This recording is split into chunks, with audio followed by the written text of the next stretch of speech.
Rádio Rio de Janeiro, a emissora da Fraternidade, passa a apresentar Luz na Penumbra, programa que leva ao seu coração a mensagem da doutrina espírita.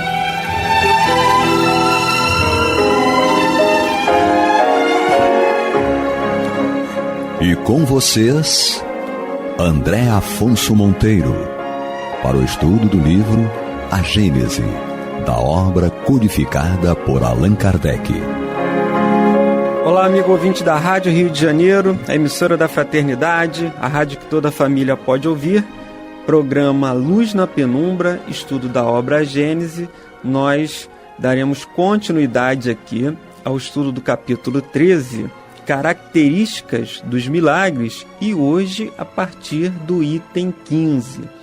Diz assim Allan Kardec para nós: quanto aos milagres propriamente ditos, Deus pode fazê-los sem dúvida, uma vez que nada lhe é impossível. Mas Ele os faz? Em outras palavras, Ele derroga as leis que estabeleceu? Não cabe ao homem prejulgar os atos da divindade, nem subordiná-los à fraqueza do seu entendimento. Entretanto, nós temos para critério do nosso julgamento, com respeito às coisas divinas, os próprios atributos de Deus. Ao soberano poder, ele reúne a soberana sabedoria, de onde é preciso concluir que ele nada faz de inútil. Por que então faria milagres? Para testar seu poder, dizem. Mas o poder de Deus não se manifesta de maneira muito mais imponente pelo grandioso conjunto das obras da criação, pela sábia previdência que preside essa criação, tanto nas partes mais ínfimas como nas maiores, e pela harmonia das leis que regem o universo.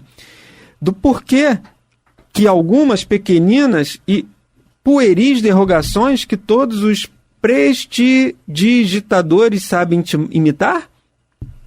Que seria de um sábio mecânico que provara a sua habilidade desmantelasse um relógio construído por ele, uma obra-prima da ciência, a fim de mostrar o que pode desmanchar e o que fez? Ou saber, ao contrário, não ressalta da regularidade e da precisão do movimento de sua obra? Então, amigos ouvintes e internautas, Kardec vem trabalhando a construção desse capítulo da característica dos milagres, e ele vem nos informando, conforme já os itens anteriores, que a questão dos milagres, e a gente relembra aqui mais uma vez, ela nada tem de sobrenatural, de maravilhoso, de fantástico, de derrogação das leis divinas. Na verdade, todos esses atos, eles encontram uma resposta, uma causa nas próprias leis da natureza e nas próprias leis divinas. Mas então, o que seriam os milagres? Kardec vem nos estimulando a nossa compreensão. Milagre, na concepção da palavra, que a gente entende por uma derrogação de uma lei natural ou de uma derrogação da lei divina, algo sobrenatural, algo fantástico, algo que não se encontra explicação. E ele vai dizer que, à medida que a gente vai avançando em conhecimento, em ciência, em tecnologia, a gente vai descortinando e entendendo que, na verdade, não existe nada de sobrenatural, nada de fantástico. Absolutamente, todas essas respostas estão dentro das leis físicas, das leis da própria natureza. E agora, aqui no item 15, ele faz esse questionamento, né? Então, se existem esses milagres mesmos, propriamente ditos, é óbvio que Deus pode fazê-lo, porque Deus é a inteligência suprema, é a força, a energia, é a causa de tudo. Tudo provém de Deus. Então, ele pode fazer os milagres, ele pode. Mas Kardec pergunta, se Deus pode fazer esse milagre, por que ele faz? Por que ele próprio derroga a sua lei? Ou seja, se aquele ato é uma consequência da perfeição de Deus, é óbvio que Deus fez aquele ato, aquela situação, de acordo com a sua vontade, de acordo com as necessidades, de acordo com os seus propósitos e com os seus desígnios.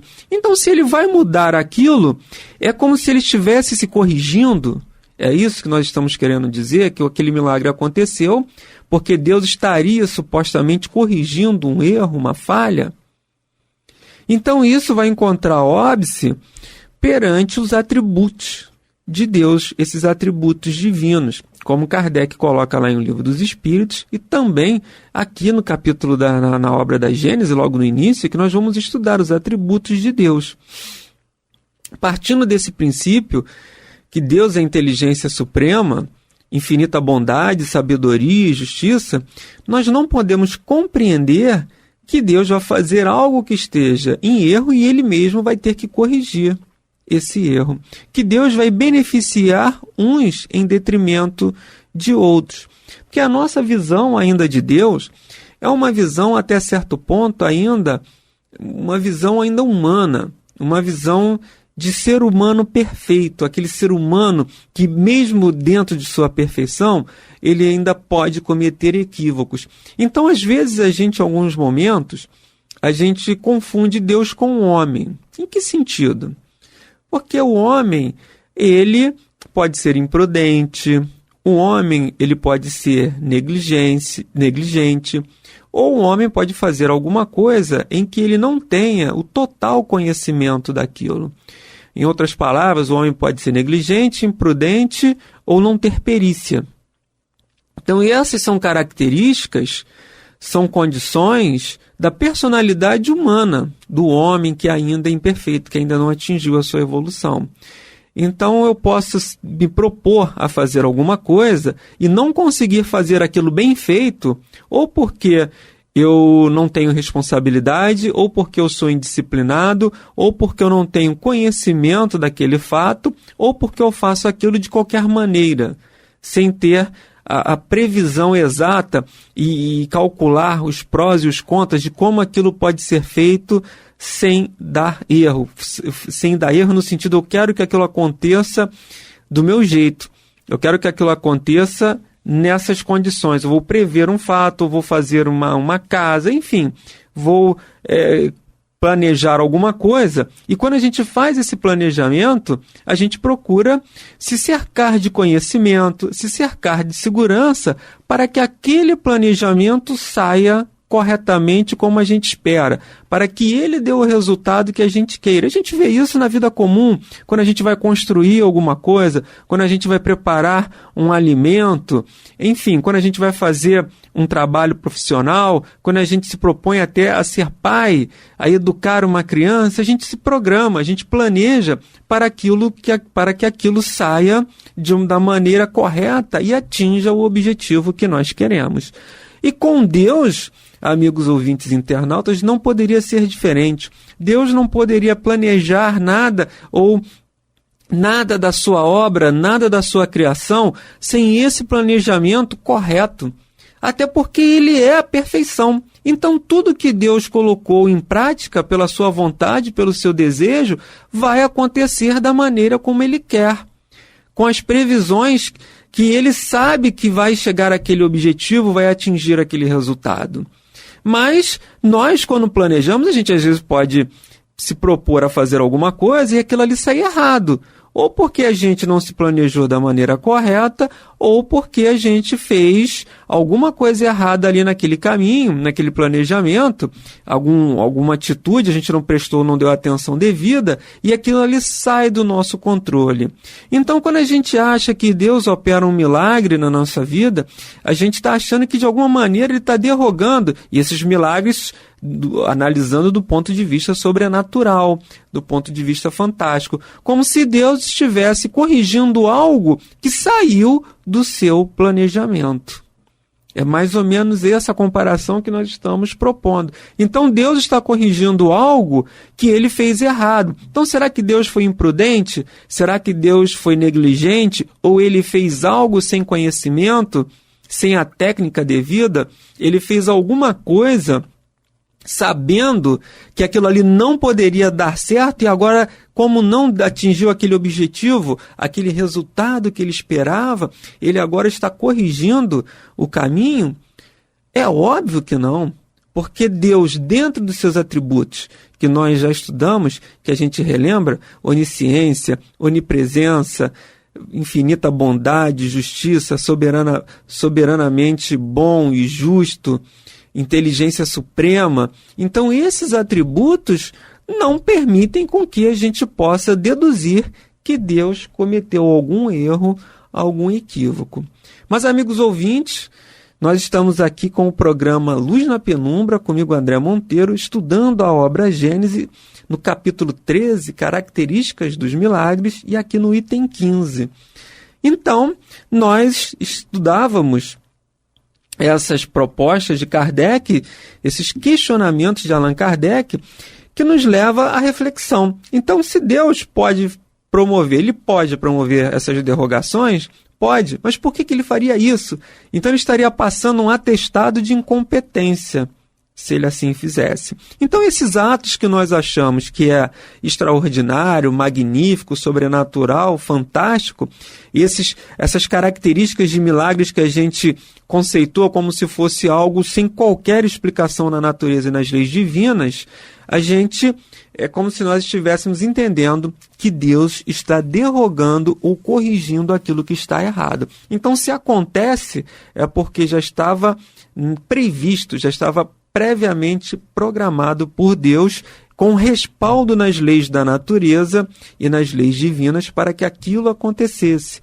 Quando nós falamos leis divinas, é óbvio que nós incluímos também as leis espirituais.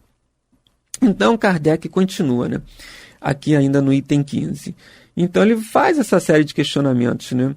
Ele até diz que se diria de um sábio mecânico que, para provar a sua habilidade, desmantelasse um relógio construído por ele, uma obra-prima da ciência, a fim de mostrar que pode desmanchar o que fez. O seu saber, ao contrário, não ressalta da regularidade, da precisão do movimento da sua obra?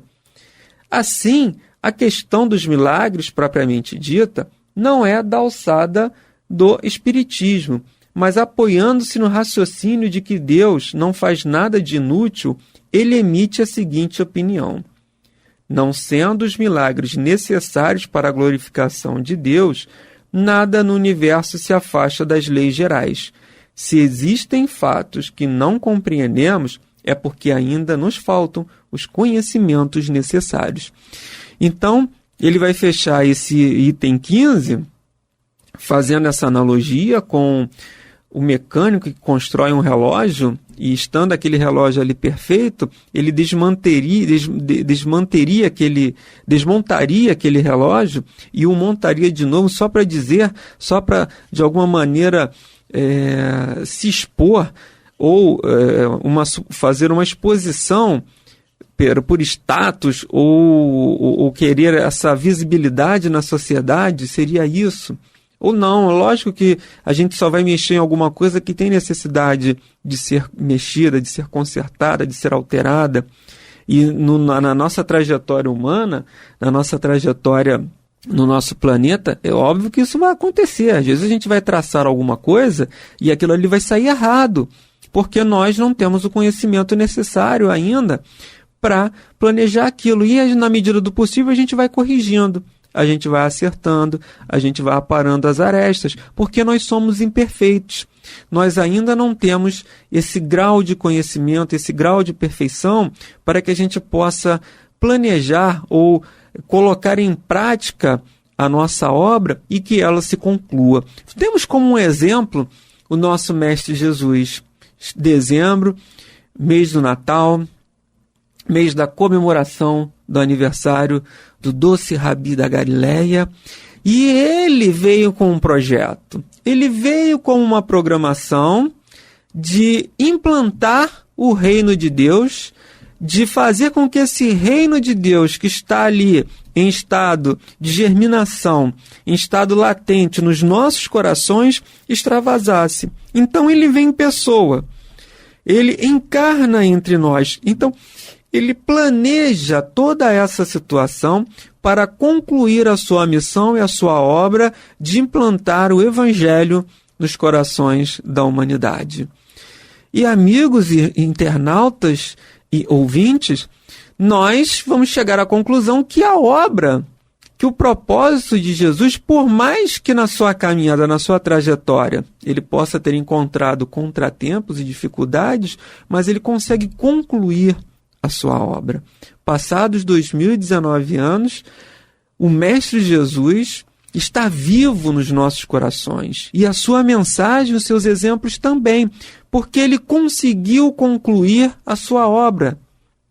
Ele planejou de uma forma corrente concluir a implantação. O reino de Deus ainda não está totalmente implantado, porque os nossos corações ainda são muito duros.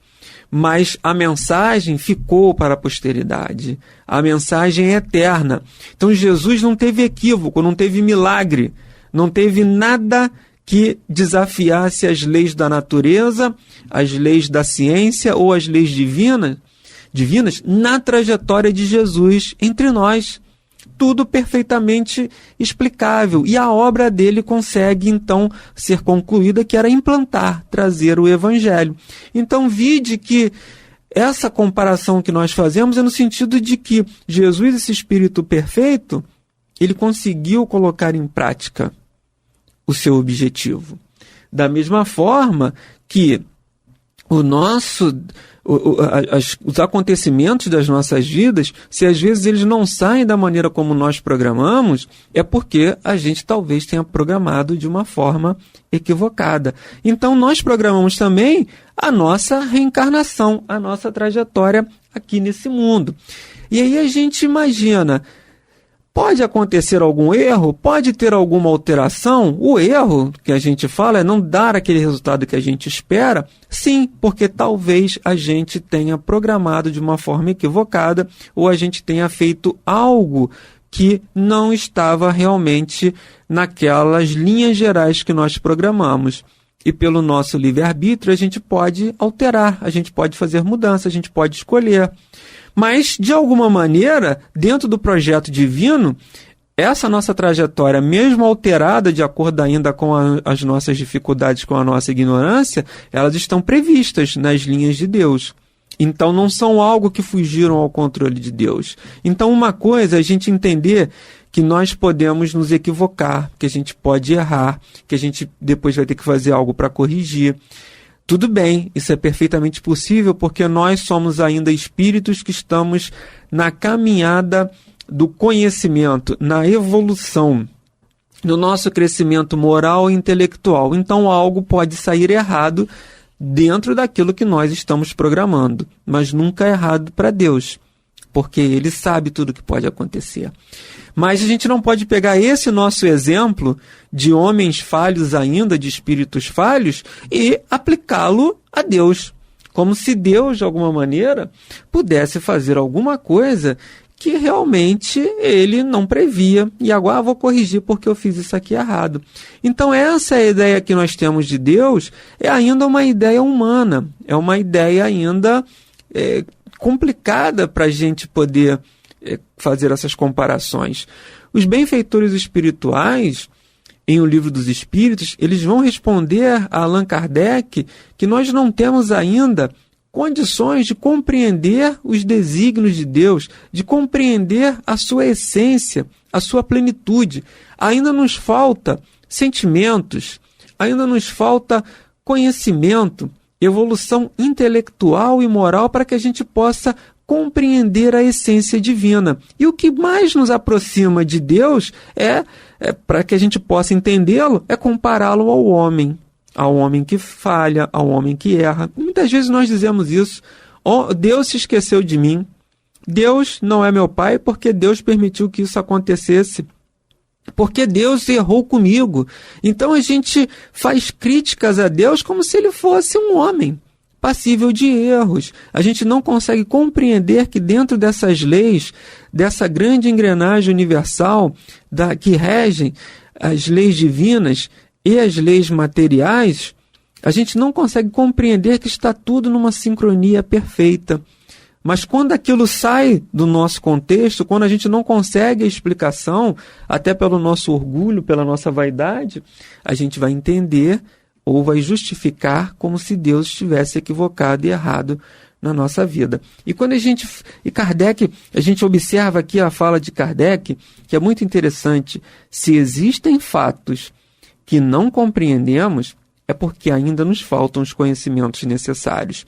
E essa frase a gente vai aproveitar não só no estudo aqui do capítulo de hoje, do item 15, não só no sentido de entender como que acontecem os milagres, de entender que se a gente não consegue essa explicação, aquilo é um milagre. Então ele está dizendo, você acha que é milagre, você acha que é sobrenatural, que é maravilhoso, que é fantástico, porque você não tem o conhecimento necessário para poder entender isso. Da mesma maneira como as coisas não dão certo nas nossas vidas, quando aquilo sai do nosso controle, quando acontece algo que nós não esperávamos, quando tem um revés da vida, quando vem aquela prova, aquela expiação, aquela dor mais aguda, aquela dificuldade, e seja ela de inúmera ordem, pode ser financeira, pode ser uma doença, pode ser a perda de um ente querido. Quando acontece algo que nós não gostamos e que a gente não esperava, a gente acusa Deus. Deus não me ajudou, Deus não me amparou, Deus não me preservou disso. E por que a gente vai fazer essa acusação e esse questionamento? Porque a gente vai repetir a frase de Allan Kardec. Ainda nos faltam os conhecimentos necessários para a gente entender isso. Repetindo mais uma vez, né? Se existem fatos que não compreendemos, é porque ainda nos faltam os conhecimentos necessários. Então, se essas dores, se esses reveses, se essas dificuldades acontecem e a gente não consegue compreender, é porque nos faltam esses conhecimentos, nos faltam essa compreensão da lei de causa e efeito, da lei de ação e reação, da lei que rege a nossa programação reencarnatória, a própria lei de reencarnação. Então, quando nos faltam esses conhecimentos, realmente, essa compreensão, a gente realmente não vai entender.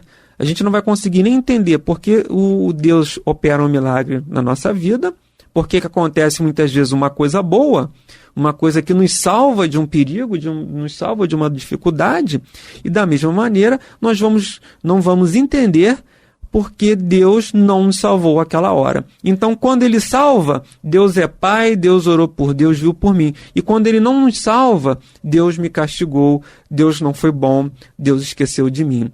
Porque no mundo em que nós vivemos, na nossa sociedade, algumas pessoas estão sendo beneficiadas e outras estão passando por dificuldades. Algumas estão recebendo graça e as outras estão expiando as suas dores. E que Deus é esse dentro do seu atributo, infinitamente bom e justo, que opera uma graça na vida de um, que opera uma benesse na vida de outro e não faz isso naquele companheiro que está em dor, que está em sofrimento.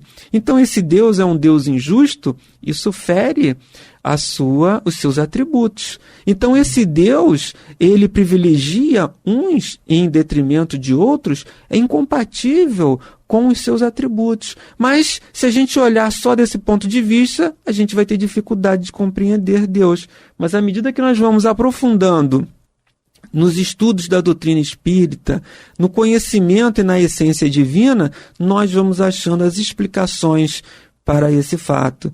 Porque o nosso próprio Mestre Jesus nos afiançou, né? Que nós não sairíamos daqui sem pagar centio por centio e que a cada um é dado segundo a sua obra. Amigos ouvintes, nós chegamos ao final do programa de hoje, desejando a todos muita paz em seus corações e até a próxima semana, se Deus quiser. Você está ouvindo pela Rádio Rio de Janeiro o programa Luz na Penumbra.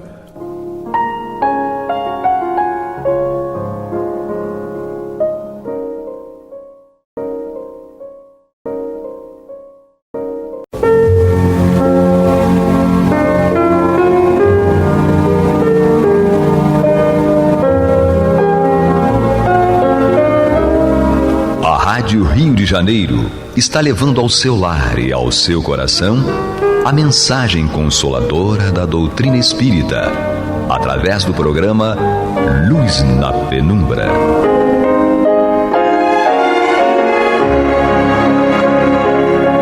E agora com vocês, Nádia do Couto Vale, para comentar o céu e o inferno, ou a justiça divina segundo o Espiritismo, da obra codificada por Allan Kardec. Amados ouvintes e internautas, paz e luz às nossas mentes e corações, hoje e sempre.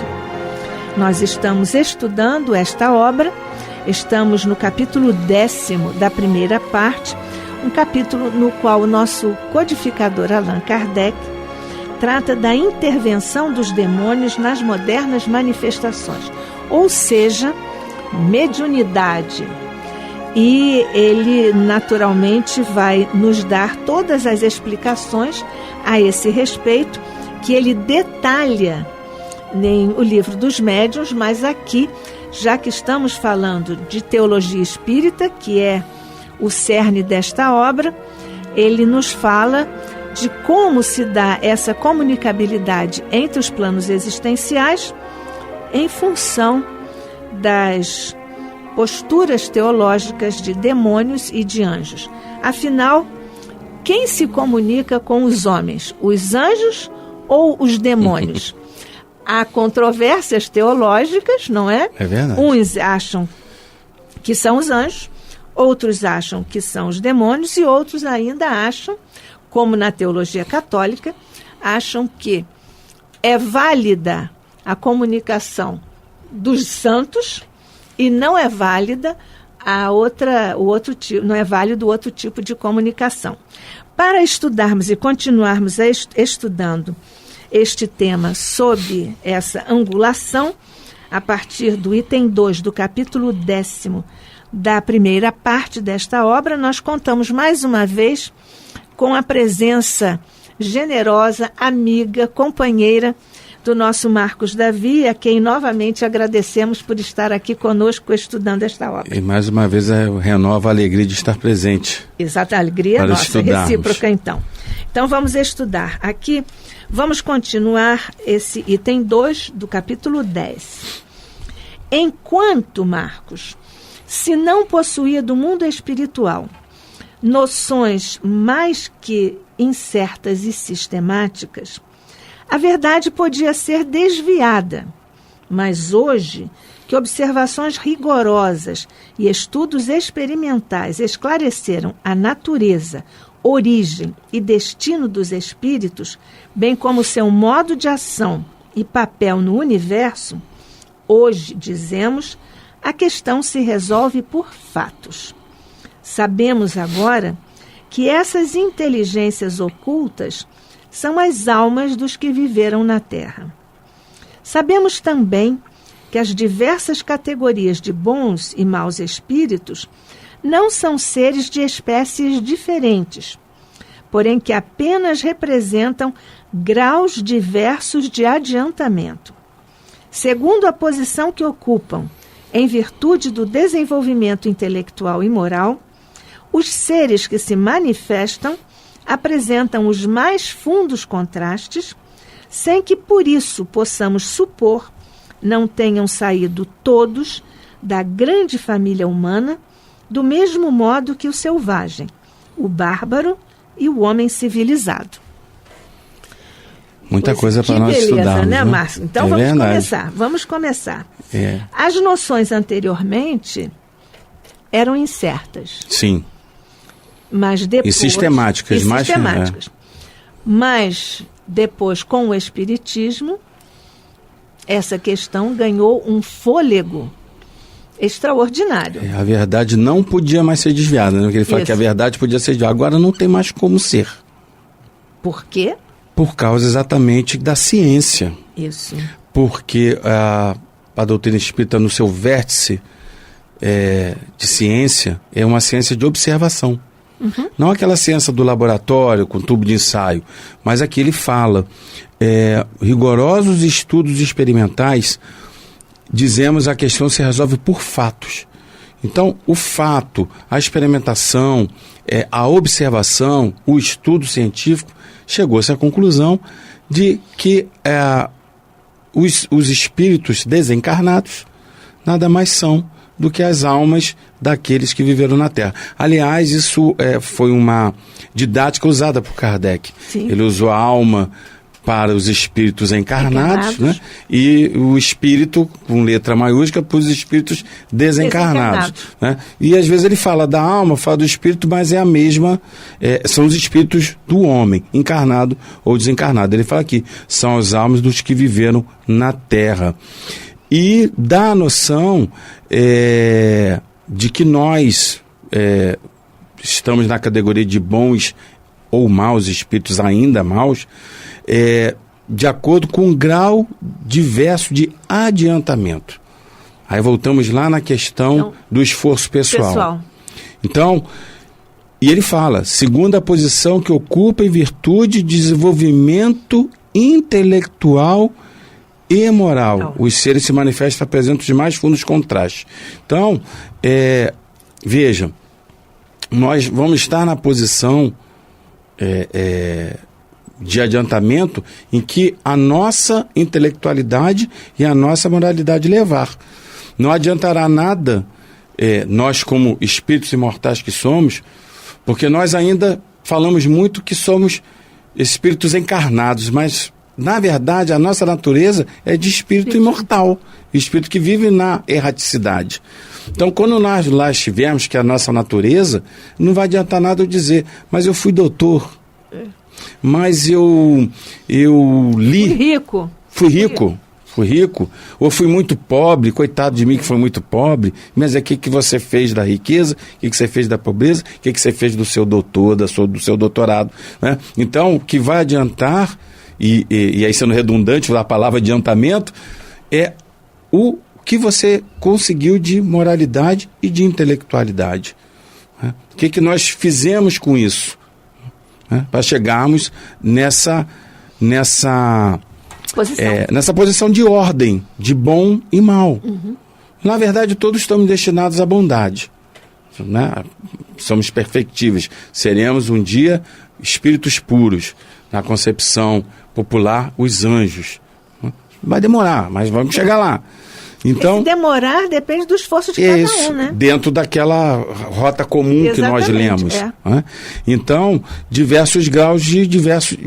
graus diversos de adiantamento. É isso que vai nos posicionar dentro dessa escala, entre aspas, né?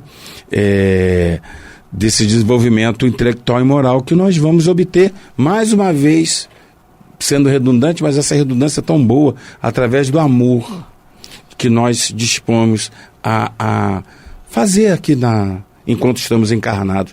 Há uma música que nós cantávamos lá no coral, eu já tive a alegria de participar, que diz o seguinte: Senhor, se tu não vais comigo daqui, jamais te encontrarei em nenhum céu. Esse céu que a gente tanto almeja, mas que ele está dentro de nós. O Papa João Paulo II, uma vez perguntaram a ele a questão do céu e inferno. Ele falou, a questão do céu e inferno é uma questão de consciência. Eu brinco, e a brincadeira é minha, dizendo que ele só faltou dizer, leiam o livro dos Espíritos, questão tal. Mas fala, não é o momento ainda. Mas é isso. Nunca se sabe se ele já leu, né? Eu acredito que sim. Mas também é minha opinião, né? Aquilo que é minha opinião, eu digo, é minha opinião. Mas é isso. Então, a ordem que ele começa aqui, a metade do item 2, né? A questão reduz, portanto, a saber de que ordem são essas inteligências, são nossa, do homem. Uhum. É isso. E a ordem das inteligências, se nós nos reportarmos mais uma vez ao item 100 do Livro dos Espíritos... a escala espírita. Pois é, a escala espírita. Tanto podem comunicar-se conosco os espíritos de ordem inferior, como os de segunda ordem. Isso. Os da classe única, não diríamos, não é isso? Não.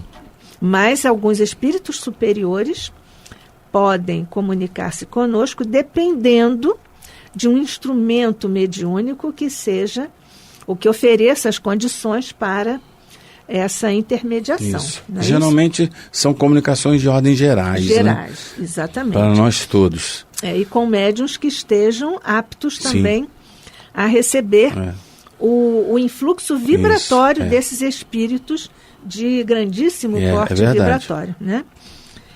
Então, e nós todos somos da mesma grande família humana. E é muito bonito nós aqui lembrarmos como Kardec termina esse item 2, não é? Que somos da mesma grande família humana, o selvagem, o bárbaro e o homem civilizado. Assim como os anjos e os chamados anjos e os demônios, também somos todos da grande família. É porque, na verdade, a questão do selvagem, principalmente, né, o bárbaro, ele, o progresso vai fazer com que ele, que a intelectualidade vai fazer com que ele entenda que a moralidade é necessária. Exatamente. E por isso que tem as duas asas. Geralmente, a questão do índio, ele já tem uma moralidade, que ele está ligado à natureza, ligado à família. Ele tem uma noção do Criador, né? Só que ele chama de outra maneira. Mas o próprio Vitor Hugo disse, nós chamamos Deus de Deus porque não encontramos outro nome. Outra denominação. Mas isso cada um chama Deus de Deus, porque na verdade é o conceito que a criatura tem do ser perfeito que governa tudo. É inato, né? Exatamente. Está lá na profundidade do nosso psiquismo, que é a lei de Deus que está escrita na consciência. Está lá no Livro dos Espíritos, não é isso? Pergunta 621. Então, seguimos ao item 3. Podemos? Podemos. Então, vamos lá. Convidando mais uma vez todos os que chegaram agora para juntarem-se a nós no estudo desta obra, O Céu e o Inferno, ou A Justiça Divina segundo o Espiritismo, aqui pela Rádio Rio de Janeiro, a emissora da Fraternidade. Nós estamos com Marcos Davi e continuamos o estudo no item 3 do capítulo 10º da primeira parte. Sobre este ponto, quer dizer, da grande família humana, como sobre muitos outros, a Igreja mantém as velhas crenças a respeito dos demônios. Pelo menos isto vigia no século XIX, quando Kardec escreveu esta obra. Diz ela, a Teologia Espírita ou a Igreja, há princípios que não variam há 18 séculos porque são imutáveis. É o que diz a Igreja. Sim. O erro da Igreja, assinala Kardec, é precisamente esse erro de não levar em conta o progresso das ideias. É supor Deus insuficientemente sábio para não proporcionar a revelação ao desenvolvimento das inteligências. É, em suma, falar aos contemporâneos a mesma linguagem do passado. Ora, progredindo a humanidade, enquanto a Igreja se broquela em velhos erros sistematicamente, tanto em matéria espiritual como na científica, cedo virá a incredulidade, avassalando a própria Igreja. Você veja como Kardec tem aqui uma tal lucidez que, ao longo dos últimos 2 séculos, a Igreja tem buscado reformular muitas das suas formulações, não é? E chega até a pedir perdão através da boca papal. É verdade. Né? E mais de um Papa, o Papa Francisco tem pedido perdões, mas também outros já pediram perdões por erros da Igreja que ela chega a assumir. Mas aqui no século XIX, ela ainda persistia nesses erros, de falar a mesma linguagem do passado, porque esqueceu, segundo Kardec, que as ideias progridem.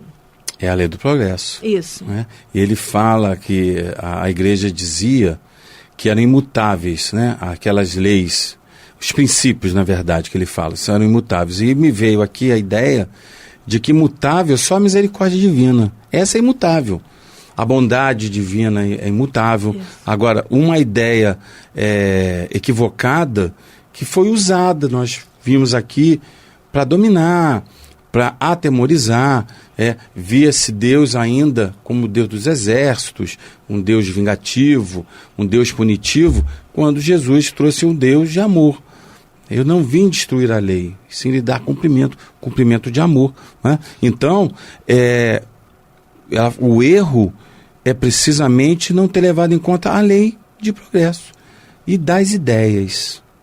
Kardec fala, é aqui mesmo no Céu e Inferno, lá no final, falando da regeneração, que o grande embate vai ser das ideias. Sim. A transformação vai ser pelas ideias. Né? Fala-se muito dos cataclismas naturais, que é natural, porque a Terra está sempre se renovando, mas a pedra de toque vai ser as ideias. Qual é a sua ideia? É de um Deus ainda que cria demônios, que cria anjos, ou a sua ideia é de um Deus amoroso, de um Deus bondoso, de um Deus que dá de acordo com as suas obras? Essas ideias que vão permear, e já estão permeando até a própria igreja católica, que está como Sim. base que nós estamos falando aqui. O próprio Leon Denis, né, que nós comentamos aqui, provavelmente ele deve estar por aqui, ele diz o seguinte, que o Espiritismo não é a religião do futuro, mas é o futuro das religiões, justamente pelas ideias, né, pela filosofia. Porque não dá mais usar a mesma linguagem do passado, como ele diz aqui, no mundo moderno, no mundo que se privilegia o social, o coletivo, o amor de Deus. Não se pode mais falar de demônios, não se pode mais falar de seres feitos só para o mal, ou de seres criados perfeitos por privilégio. Não há mais essa colocação, não se pode mais ter vez, tendo em vista toda a modernidade que a doutrina espírita veio nos trazer. E veja que ela já tem mais de 150 anos. E é moderna. É moderna, pois é. Contrapondo-se a essa linguagem do passado, que o Kardec aqui reconhece que é a linha de trabalho da Igreja Católica. É interessante nós pensarmos nisso, porque o Kardec certamente conhecia a linha de um movimento de contraponto ao materialismo que surgiu no campo da ciência desde o início do século XIX, Isso. com Maine de Biran, que era um grande autor na linha da psicologia e na linha da metafísica. E sucederam-se outros autores, cada qual é um grande leque de espíritos que no campo da filosofia vieram trazer a discussão ou o valor espiritualidade através dessa capilaridade do pensamento filosófico. E isso teve grande, e certamente faz parte do planejamento espiritual, sem dúvida, porque também teve um papel relevante o movimento da Igreja Católica buscando a preservação do espiritualismo, né? Sim. Tanto que nesse escopo das várias vertentes no campo da filosofia, nós podemos falar de espiritualismos, né? Cada um. E o espiritualismo da Igreja Católica, que ela se uniu a esse esforço de preservação do espiritualismo frente ao materialismo que graçava e tudo, ele é chamado tradicionalismo, porque a Igreja quis e expôs isso para preservar o espírito ou o espiritualismo, mas com base na sua tradição, que era desses valores da linguagem do passado. Então é muito interessante aqui o Kardec dizer isso, porque certamente ele está dizendo isso com base no conhecimento que tenha, ou que tenha tido e que tinha, do que estava ali na contemporaneidade dele mesmo, né? Verdade. Muito interessante isso.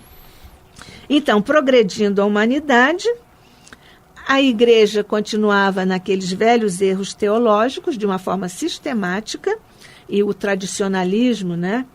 Com, por exemplo, o de Bonald, que é um nome dessa dessa linha do tradicionalismo católico, tanto em matéria espiritual como na científica, porque ainda vigorava a separação entre igreja ou entre religião e ciência, né? Mas o Kardec justamente veio trazer essa união, que aqui eles falam em amálgama, né? Entre a ciência e a religião. E aí, essa linha da igreja conduzindo a incredulidade e a linha do espiritismo trazendo a compreensão e, com a compreensão, a fé raciocinada. Fé raciocinada, exatamente. Né? Ele termina até dizendo: cedo virá a incredulidade avassalando a própria igreja. Exatamente. E isso já está acontecendo. Já está acontecendo. Você veja que a igreja está sendo forçada, positivamente, forçada a rever conceitos. Muitas das suas posições e muitos dos seus conceitos. Né? O que é um ponto positivo, muito bom para ela. E tal, principalmente agora com o trabalho do Papa Francisco. Né? Exatamente. Então, agora passamos ao item 4. Eis como esta explica a intervenção exclusiva dos demônios nas manifestações espíritas. Esta, a igreja. Sim. Né? Como é que a igreja, então, explica a intervenção? Interessante aqui, nós vamos estudar o exclusiva dos demônios. Quer dizer, toda e qualquer manifestação era de demônio. Por mais alto que fosse o conceito expendido pelo espírito comunicante, em princípio, era demônio. Né? E Jesus passou por isso. Jesus passou por Porque isso. dizia que ele era segundo os fariseus e saduceus, ele era da parte do demônio. Do demônio. Cura pelo demônio, fala pelo demônio. Tudo pelo demônio. E ele fala: mas então o demônio é mais do que eu, porque ele é bom? Então, como ele aqui faz a transcrição do texto católico. Nas suas intervenções exteriores, os demônios procuram dissimular a sua presença a fim de afastar suspeitas. É a hipocrisia que nós estudamos lá em O Livro dos Médiuns, os espíritos querendo fazer uma confusão de entendimento, fazendo-se passar por quem não são. Mas nós estamos no caminho certo, nós estamos já inspirados e instruídos pela doutrina espírita, verdade, pelo Evangelho de Jesus, e estamos a caminho. Estamos sim. Dá muita responsabilidade, mas também muita alegria. É isso. A mesma alegria que sentimos Marcos Davi, com a sua presença amorosa, gentil, eu que agradeço, delicada, aprendi muito. Estando aqui conosco para a alegria de estudarmos o céu e o inferno, ou a justiça divina segundo o Espiritismo. Agradeço imensamente. Nós agradecemos muito a sua presença aqui, a Deus sua abençoe contribuição. a todos, abençoe essa casa, te abençoe. A nós todos. A Jesus, você que continue com esta rádio que é não só dos espíritas, né? Mas de todos. É de todos. É isso. Muito obrigada. Obrigado a vocês. Obrigado. E obrigada também a vocês, amigos ouvintes e internautas, que estiveram conosco para mais um encontro de estudo do Espiritismo. Que a paz de Jesus permaneça conosco hoje e sempre. Que assim seja.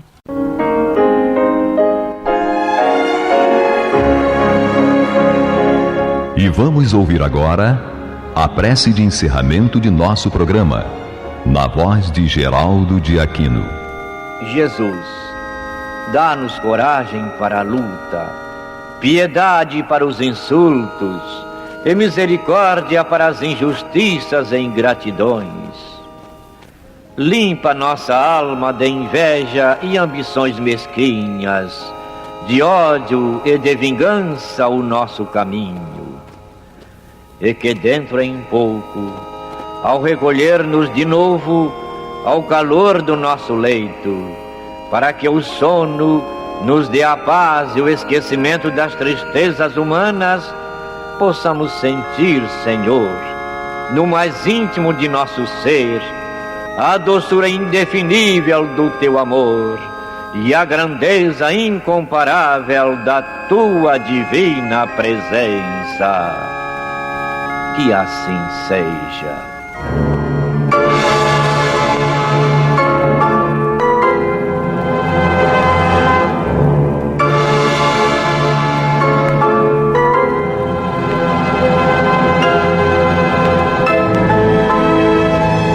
Acabamos de apresentar o programa Luz na Penumbra, que voltará a ser apresentado amanhã às 21 horas nesta emissora.